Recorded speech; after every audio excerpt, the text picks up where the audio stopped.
Hi everybody, and welcome to the first of two videos introducing the Nikon Nikkormat FTN. This is an old interchangeable lens SLR. It uses Nikon's F-mount, the pre-AI version, which we'll talk about in a minute, what the differences are in that. It's a very, very heavy, really heavy, it's one of the heaviest SLRs, 35mm SLRs that I own, camera, and very sturdy and very well made. Designed to last basically forever. I'm pretty sure that there are no plastic components, well, other than that actually might be glass. There's basically no plastic on these cameras. They're extremely durable. I might regret that when I open this and see that there's tons of plastic in here. Let's see if I'm going to do that. Alright, there's a couple plastic components in there. Basically, it's a metal camera. We're going to go with that. I have two different models here. The difference between these two models is that this one has the Nikon mount and the standard mount for quick release cables on the shutter. The Nikon mount is threads on the outside of the shutter button. The standard is threads on the inside.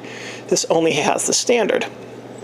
So this one can't accept the AR1 soft release button, which, believe me, is really a nice feature to have. It makes these cameras very enjoyable to use. I'm going to set this one off to the side because we really only need one of these to look at. So here we go. Here's the Nikon Nikkormat FTN. It is an interchangeable lens SLR. It uses Nikon's F-mount and pre-AI, and you can tell it's pre-AI. Which is before automatic indexing because of this pin. And we'll talk about automatic indexing and what that means a little bit later in this video. It has a center-weighted 60% center, 40% the rest of the screen viewing area through the lens meter. Shutter speeds of 1 second up to 1/1000th, and you'll notice, the astute viewers, that there is no shutter speed control on the top of this. It's in a very wonky position, though. After you use this camera a few times, it's very intuitive. The magnification through the viewfinder, I could not find that anywhere online at all. It's a mystery to me, anyway. If you know what it is, by all means, please post it in the comments. I would be thrilled to know what the magnification level is. The frame coverage through the viewfinder, you see 92% of the final frame, which is about on par with the Pentax K1000, which was a camera that came out something like 12 years after this one, I think. Much later than this one. And the ground glass and matte Fresnel have a 4mm focusing circle and a 12mm metering circle. And when we go into the second video, we'll look through the viewfinder and we'll see what that means. But there's a small 4mm circle in the middle that's used for focusing, and then a 12mm that is the 60% of the center-weighted metering in the center. It does 60% of the metering work, the 12mm circle. The flash sinks are M for medium speed bulbs and X or xenon for electronic flashes. So as I mentioned a moment ago, this is a pre-AI mount, F-mount camera. It's also not automatically indexing. It's before automatic indexing. So what that means is when you mounted a lens, you had to index the camera as to the lens's maximum and miniature apertures. And here's how you do that. Take the body cap off. This is an f2.8 to f3.5 to f16 28mm lens. So what I'm going to do is I'm going to set the aperture here at 5.6. And now the bayonet lines up perfectly. Turn it. Click once. Rotate to 16, which is the smallest aperture. Clicks again. Back to 3.5, the widest. Clicks again. Those clicking noises are the meter being indexed to the minimum and maximum apertures for the lens. So you have to do that every single time, or the meter won't be indexed correctly for the lens you're using, and will mismeter every shot that you take. I'll show you that again. So we set the aperture here to f5.6, and I believe that's what it is on all lenses, but don't quote me on that. We're going to put it in there, and that lines it up with the bayonet. Click, click, click. It's indexed. And that's how you load the lens onto the front of the FTN, and that's how you index it at the same time. The target market for this camera was advanced amateur and professional. It was concurrent, as we'll talk about in a second, with the F, the original F, but a lot of professionals used the FTN as a backup body because it was so durable and reliable and less expensive than having a second Nikon F. That also meant that this camera was the entry for a lot of professionals into Nikon's professional camera line in of this era. Now, to my knowledge, Nikon never had a medium format or large format camera, so their professional cameras were all 35mm. And in a couple of weeks, when I do a Pentax 6x7 video, which was one of Pentax's professional cameras, it's a medium format SLR, we'll talk a little bit more about the difference between professional 35mm and professional medium and large format cameras. We'll touch on it anyway. At any rate, so this was used by many pros. It was a sister camera to the Nikon F and later to the F2 models.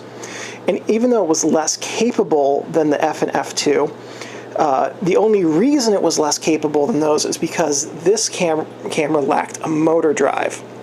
So it could really only shoot about 2 frames per second if somebody was really, really, really quick with the frame advance. The Nikon, it also only had a fixed prism. The F and F2 had interchangeable prisms so that you could use a different prism for different occasions. And when I do my Nikon F3 video in a few weeks, we'll take a look at interchangeable prisms on the F line.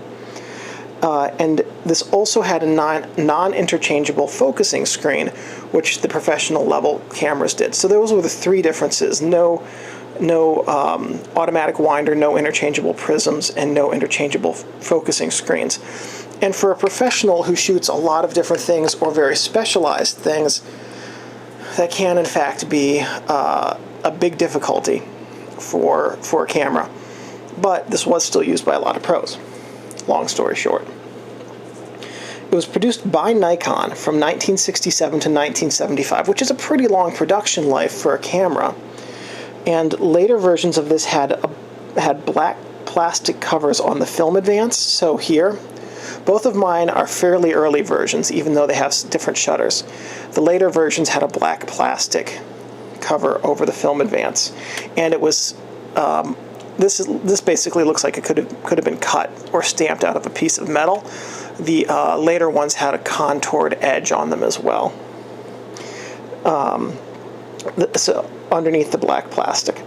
And the later ones also had a black plastic cover on the self-timer levers here. This lens looks out of focus. There we go, that's better. Also had a black plastic cover on the self-timer lens. So that's how you can tell if you have an earlier version FTN or a later version FTN. The FTN was produced in Japan, exclusively in Japan, and it was preceded by the Nikon FT, concurrent with the F and F2, and then it was followed by the FT2. And there are a couple of other FTN models in there, but those are really the main ones that are in the same family, the same branch of the family tree. So if you have your camera manual, go ahead and grab that, and what we're going to do is we're going to take a look at the top, front, back, inside, bottom of the camera, and just go through the different features and talk about what the different features do and how to use them. All right, so I have the lens setting fixed, so it's adequately sharp now and has a better depth of field. I use an M42 lens, an old Vivitar 28, to film these because it's really bright wide open. It's an f2.5, and sometimes I forget to flip it from automatic to manual, so it stays in f2.5 instead of stopping down to f8 or 11, which is where I shoot most of these videos. At any rate, and I do that so that I get adequate depth of field from the top of the camera down to the bottom. So at any rate, now the video should be adequately sharp from here on out. We're going to start at the top, and we're going to look at over from left to right, basically. We've got the film rewind knob with film rewind crank, and the crank flips out of the knob to rewind the film once you've finished your roll.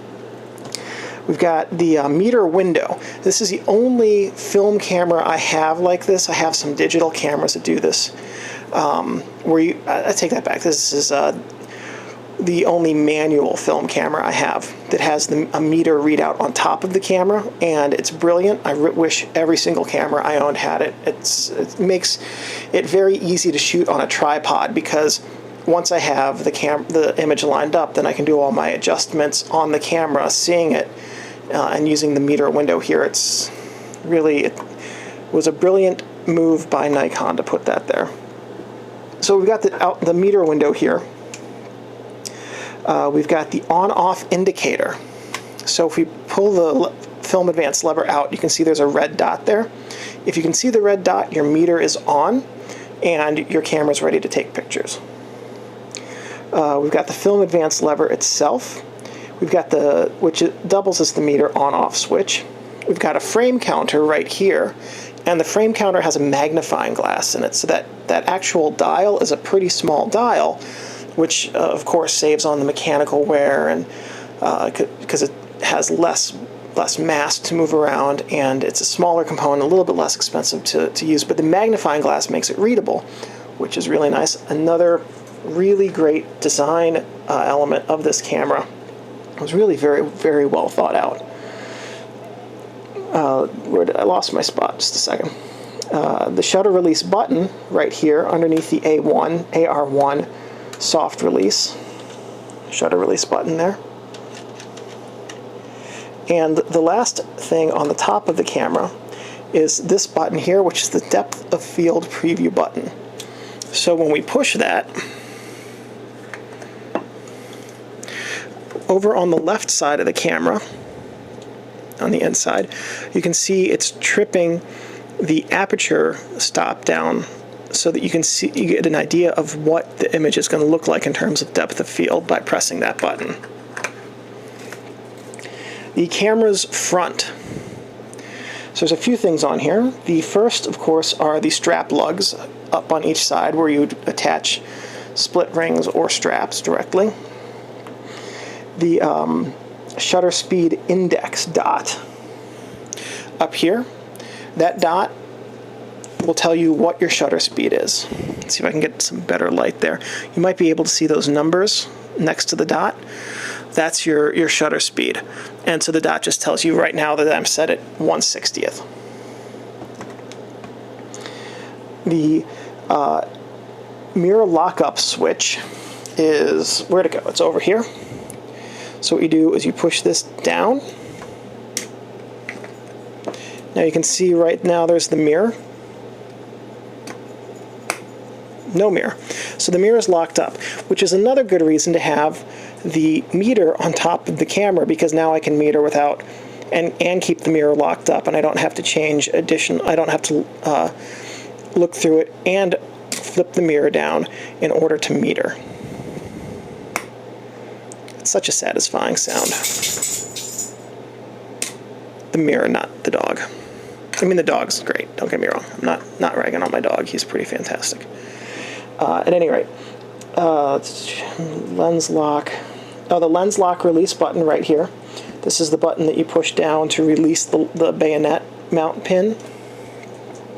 I don't know why I don't just leave this off. You can see that there's a little pin right above my finger. When you push it down, it goes into the flange so that the lens can be dismounted or unmounted, depending on what part of the world you're in. Unmounted is actually grammatically correct. The shutter speed dial. Now, to adjust the shutter speed, we've got this dial right here, and it's very odd at first because it's not a dial on top of the camera, but it really makes changing the shutter speed on the fly very easy because you're naturally holding the camera right here, like this, and it just makes sense to adjust the camera speed. It's really, there are so many things about this camera that are done correctly. It's really very well designed. I can't say that enough. And the mirror, of course, we've seen, and then the self-timer. So the self-timer does not have a button under it like some do. So you actually push the release to activate the self-timer. And now you're going to see me do something no one should ever have to do to a camera. This camera's been ridden hard and put away wet a lot of times by whoever owned it before me, and the grease inside of it has basically turned solid. So I have to hit it solidly on my palm to get it to advance. It needs a CLA. It's low on the list for that. Let's see, then we're going to look at the camera sides and back. The sides, not a whole lot on this side to see. This side has the M and X PC ports up here. The M shutter speed, I think we'll get to that later. I forget what it is off the top of my head. The X shutter speed is either 1/60th or 1/125th. I have that written down later as well. I forget that also. Then we also have the camera door release. Like magic. That's like magic right there. And it's instead of, you can lift this up as much as you want and the camera door is not ever going to pop open. It's on the side. And on the camera back itself we have the door and the eyepiece. Now you've probably seen other cameras where where the eyepiece is square or rectangular and there's grooves in it. Nikon typically has circular eyepieces and then the attachments screw into them, which I guess arguably would be a little bit more secure than having grooves, especially if you're holding the camera upside down. But if you're holding the camera upside down, well, that just makes it hard to use anyway. So that seems like a weird way to hold the camera. Alright, so that little tangent being over. Inside the camera, pretty much the standard camera inside layout. We have the film chamber. 35mm cassette goes here. The film guide rails to keep the film properly aligned, and then the inner film guide rails which help to keep it flat against the on the focal plane. We've got the shutter curtain. It's not a cloth curtain. It's an old, it's a leaf curtain, a vertical travel leaf curtain. So I'm pretty sure that the X flash sync on this is 1/125th because typically with vertical shutter travel cameras, they can sync the flash at 1/125th. We've got the advanced sprocket right here. And then the take-up spool. On the back of the film door, we've got a film roller, the pressure plate, and then a tensioner. And these help keep the film flat on the plane, tension on the film as it's being taken up, and pressure on the cassette to keep it flat in the back. The bottom of the camera is pretty basic. Darn it. We've got the film release button, the tripod bushing, and then over here we've got the bayonet mount, ahead of its time. Oops, wrong side. Bayonet mount battery door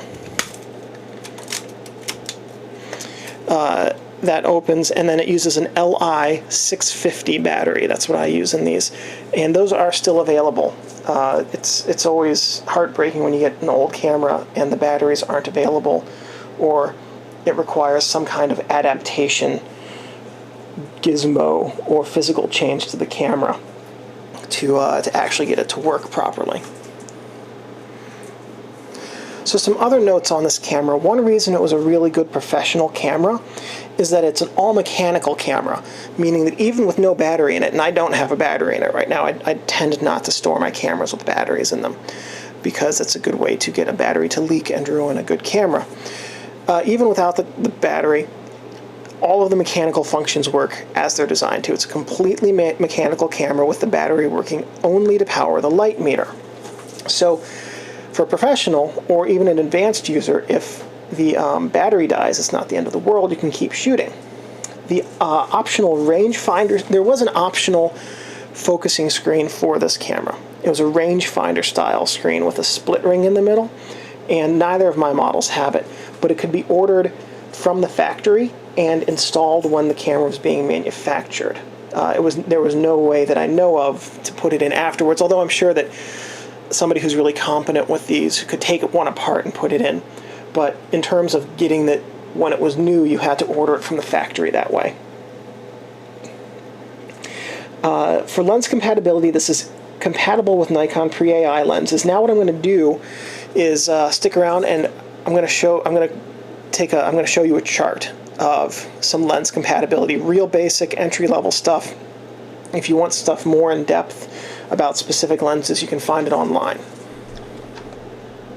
Alright, so here is my Lo-Fi Excel 2003, I know it's silly, lens compatibility table for the Nikkormat FTN. As you can see, here's our camera that we're talking about, the FTN.